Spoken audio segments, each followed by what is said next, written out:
On va maintenant regarder quelques petits paramètres au niveau de la boutique. Donc je vais regarder les onglets préférences, paramètres, administration et statistiques. Donc dans l'onglet préférences, on a par exemple les préférences de commande, produit, client. Voilà, on va déjà regarder ça.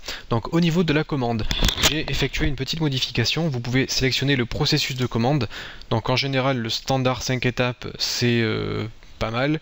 Moi, comme c'est des produits dématérialisés, j'ai fait le One Page Checkout.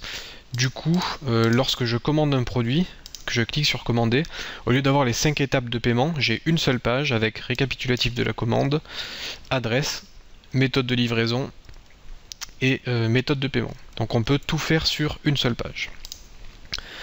Vous pouvez activer la commande Express Checkout pour que les personnes non inscrites au site puissent acheter.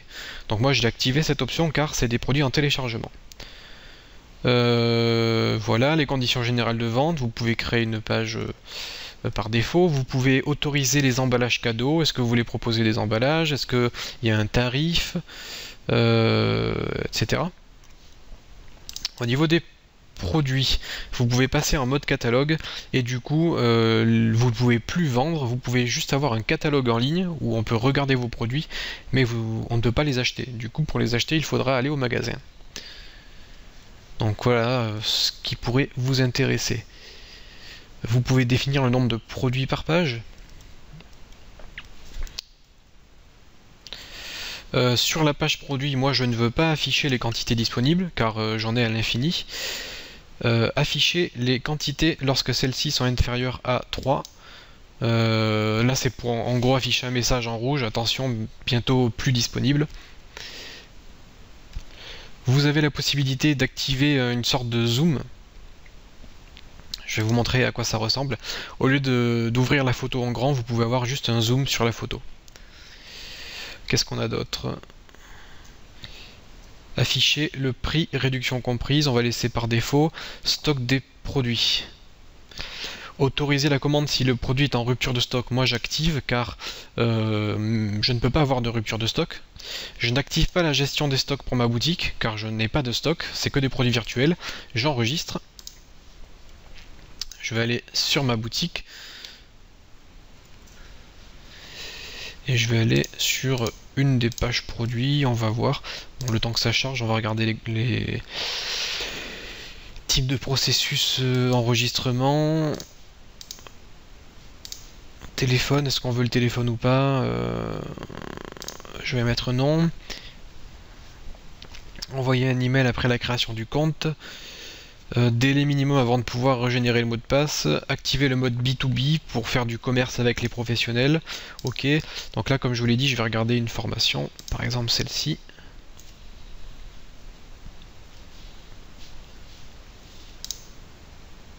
C'est un peu plus lent là.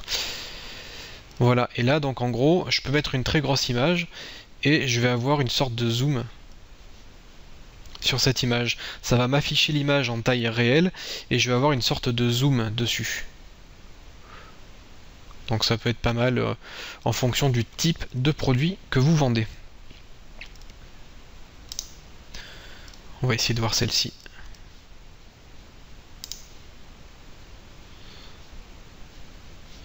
Bon, voilà pour ces produits. Qu'est-ce qu'on a d'autre? On va voir les pages CMS, ok. Le mode maintenance. Alors le mode maintenance, c'est tout simplement activer ou désactiver la boutique. Si vous n'activez pas la boutique, vous aurez une page cette boutique est en maintenance. Au niveau des pages CMS, vous pouvez en fait créer des catégories. Allez, je vais vous montrer. On va créer une catégorie. Le blog. Est-ce que cette catégorie est affichée ou pas? Oui. Catégorie parente, on va le mettre sur l'accueil. Description, le blog de création jeu. Retrouver toute notre actu et les dernières infos sur nos tutos vidéo sur enfin voilà, sur nos tutos vidéo. Balise title, blog création jeu. Méta description, bon pour l'instant je vais la laisser vide. Blog création jeu. Ok, donc là j'ai créé une catégorie. Dans cette catégorie, je vais pouvoir ajouter des pages. Donc là en fait, je suis déjà dans la catégorie blog. Je peux créer une sous-catégorie, mais je ne vais pas le faire. Je vais créer une page sur ce blog. Et ça sera bienvenue sur le blog. Et là au niveau du contenu de la page, le blog création jeu, retrouver toutes les infos sur nos tutos Unity 3D. Donc vous pouvez mettre beaucoup de texte, c'est très important. Donc là je vais mettre en titre 1, là je vais mettre en titre 2. Je veux indexer cette page par les moteurs de recherche, je veux l'afficher, je vais enregistrer et prévisualiser cette page, et du coup là je vais avoir une page. Pourquoi il ne veut pas me la montrer?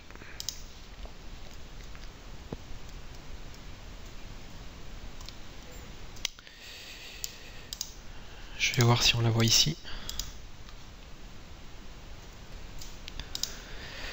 Alors en fait, ce que l'on peut faire, c'est aller par exemple dans les modules, hop, module, ça je quitte. Dans le module menu horizontal du haut, je vais le configurer, hop. Et je vais pouvoir ajouter le blog. Je vais voir ce que ça donne comme ça. J'actualise. Je vais avoir le blog ici, donc qui est la catégorie que j'ai créée. Là, en survolant, je vais avoir la liste de toutes les sous-catégories. Ça peut être super intéressant, par exemple, si vous faites des sous-catégories pour nos formations, eh bien, ça va se dérouler. Vous allez avoir toutes les catégories en même temps. C'est très intéressant pour augmenter les clics. Et là, je vais avoir tous mes articles de blog. Donc, par exemple, l'article bienvenue sur le blog. Et je vais atterrir sur ma page bienvenue sur le blog de création jeu. Donc là je vais supprimer, hop, retirer, enregistrer. Et voilà, donc si vous voulez créer des pages personnalisées pour votre site. Donc vous pouvez vraiment tout faire, hein, vous pouvez créer les pages telles que vous voulez. Ok, donc là on a tout vu. Paramètres avancés, performance, ça peut être intéressant. Ça de toute façon je vous l'avais déjà montré. Il faut juste activer les options de cache. Administration, on a les employés, ce qui peuvent être intéressants. Profil et permissions, je vais vous montrer les employés. Donc là, il y a un seul employé, je peux créer un nouveau employé qui sera Jean, truc, hop. Alors son adresse email, voilà, son mot de passe. Est-ce qu'il peut se connecter à PrestaShop? Oui, tac tac. Page par défaut, tableau de bord. Je peux choisir le thème. Ok. Le type de menu, on va le mettre en horizontal. Donc le menu sera en haut plutôt que d'être à gauche. Bon, ça change rien. Et là, ce qui est intéressant, donc, c'est que j'ai créé un nouveau compte d'administration. Mais il s'agit d'un employé. Donc il peut être soit super administrateur, c'est-à-dire comme vous. Donc ça, il ne faut pas lui donner ses droits, car il peut casser la boutique en fait. Mais si vous lui mettez le rôle de logisticien, il va pouvoir gérer le catalogue, gérer les produits, mais il ne va pas pouvoir gérer... j'ai pas saisi un mot de passe assez puissant. Voilà.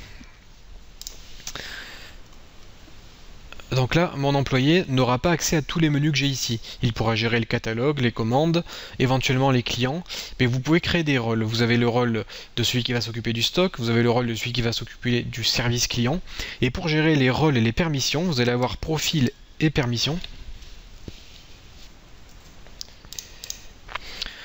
Vous allez pouvoir créer plusieurs types d'employés sur cette page, comme par exemple, je sais pas, celui qui va gérer le service technique. Bon, je dis des bêtises. Et au niveau des permissions, eh bien le logisticien, par exemple, je vais pouvoir lui donner accès à certains endroits de ma boutique. Donc je veux qu'il ait accès à mes commandes, à mon catalogue, mais je veux pas qu'il ait accès au bloc promotion. Donc voilà au niveau de la gestion des employés de votre boutique. Et enfin, dernière chose à voir, c'est le menu statistique. Donc là, comme je vous l'ai dit, il y a beaucoup trop d'informations, donc vous pouvez jeter un coup d'œil par vous-même, mais vous avez le détail de toutes les commandes qui ont été passées, des statistiques sur les comptes clients. Donc ça, c'est vraiment pour améliorer votre référencement. Vous pouvez savoir quelles sont les meilleures catégories, pour savoir qu'est-ce qui plaît le plus à vos clients, quelles sont les meilleures ventes, et ça va vous permettre de mettre en valeur les produits qui génèrent le plus de trafic sur votre boutique. Donc là évidemment, comme c'est une nouvelle boutique, on n'a pas encore de vente ou de meilleures catégories. Mais ça sera juste pour vos analyses personnelles et vos statistiques, afin de savoir qu'est-ce qui marche le mieux sur votre boutique pour le mettre en avant.